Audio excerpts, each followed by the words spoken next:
Stupid media! Trying to remember all these theorists and theories and keywords. It's a nightmare. Is this you? No! Is this you? No! Is this No! you? Are you doing A2 Media? No! Well, worry no more, my friends, because your good pal Alexander Fleming is here to help. Hello everyone and welcome to my first course in my A2 Media series.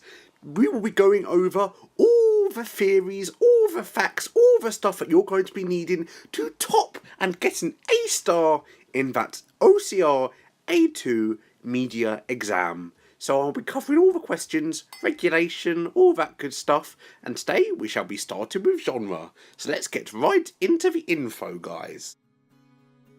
So to begin with, what exactly is genre? Well, quite simply, genre is a specific label given to a films based on similar elements they contain and unique convention. For this tutorial, we shall be focusing on the horror genre, and we shall be looking at its specific conventions and what makes it recognisable as part of the horror genre and its theories relating to genre. Also, how you're going to apply these to your own works in the exam, guys. So, what exactly are hybrid genres and subgenres, I hear you asking? Well, I'm here to explain. A hybrid genre is essentially when you get two separate film genres together and combine their conventions. So for example, a good example of this would be 1979's Alien, which combined elements of sci-fi with horror to create a unique sci-fi horror with conventions of both films. A subgenre, however, is a separate genre within the own genre itself. So with horror, you have a range of subgenres. These include supernaturals, slashers, psychologicals, splatters, the list goes on. As an audience, genre plays a huge role in determining whether or not we'll be interested in a film or not. When looking at a trailer, we should be easily able to identify the genre of the product based on its conventions. This could be to do with how it's shot, how it's edited, the soundtrack or iconography. Mittel's theory of audience choice suggests that we are able to make an educated decision on whether or not a film is suitable for us based on our ability to recognise these conventions. So then, my friends, how effectively do you think you have incorporated this into your trailer? Would you look at your trailer and think this is part of the horror genre or part of whatever subgenre, hybrid genre you used? Graham Burton's theory suggests that genres carry a set of key elements or conventions. These can include character roles, such as the protagonist and the antagonist, as well as commonly recurring scenarios, known as stock situations. An example of a common horror stock situation would be the overuse of the chase situation, especially in the slasher subgenre. Setting and iconography also play an important role. For example, an abandoned house automatically reminds you of a horror genre, as well as conventions such as haunted dolls and masks used to reveal the villain's true identity.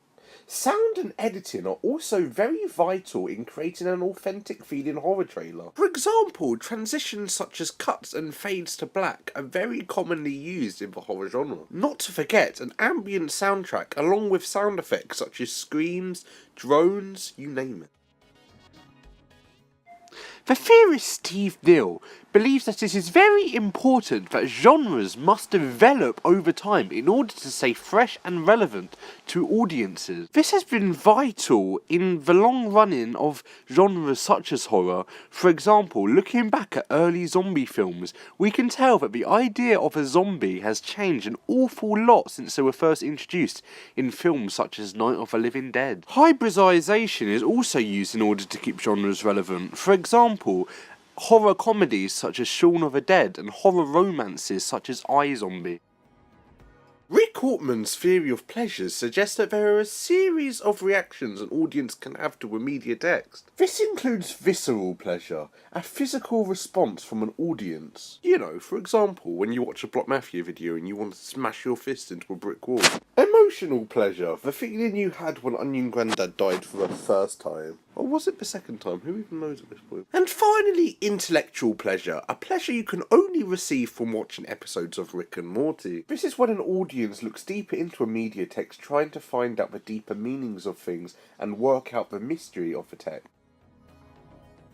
Christian Metz's theory of the stages of genres suggests that genres go through a series of stages, starting with experimental, where a genre is trying to find its footing but hasn't fully established its conventions yet. Then, once it's established its basic conventions, it moves into the classic stage. After that, once a genre starts to get a bit old and a bit boring, you try and take the mick out of it a bit and make a parody. And then a deconstruction, which would be like taking it apart and reassembling the genre, maybe hybridising it a bit. And with that, my friends, my first lesson comes to the end. I hope you learnt a lot about genre theorists. Remember, you need to learn at least 4 of these for your exam. But tomorrow, or whenever I do the next video, shall be on narrative. So, get ready guys. Hopefully you enjoy it. Bye!